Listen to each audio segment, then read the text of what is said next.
Hii ni vita ya tatu ya dunia. Kuna ugomvi mkubwa sana kati ya Apple na Samsung. Wamekuwa wakichuana vikali sana kwenye matoleo yao ya nyuma makubwa, huku Apple akiwa na iPhone 16 Pro Max, huku Samsung akiwa na S25 Ultra.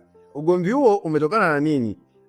Apple alitangaza mwanzoni mwa mwaka huu kwamba atatoa iPhone ambayo itakuwa ni simu nyembamba zaidi kuwahi kutolewa duniani, lakini Samsung kafanya mapinduzi, overtake Apple. Yeye katoa simu yake ambayo inaitwa S25 Edge. I say ili barani zito kwenye matoleo ya simu membamba zaidi. Sijui ni nani atakayeshinda. Hebu ngoja tusubiri. Samsung S25 Edge iko so futuristic, yani ni kama simu ambayo ilitakiwa toke 2030. Samsung wamejitahidi, they do the best.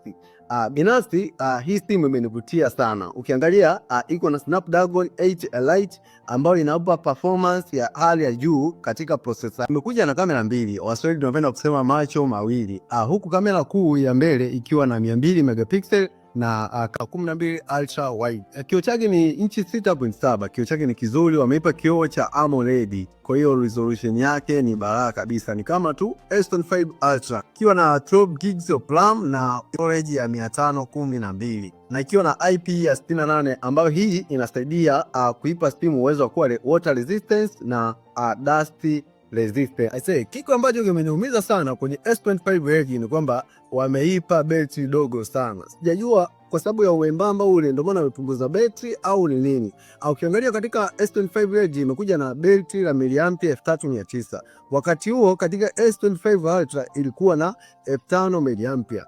Hapo Samsung wamefanya kitu ambacho ni maamuzi magumu sana.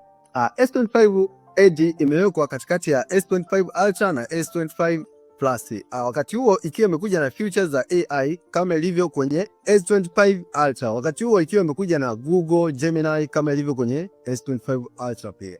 Utaweza kuitumia hii S25 Edge yenye betri dogo au tukuache tu uendelee na S25 Ultra?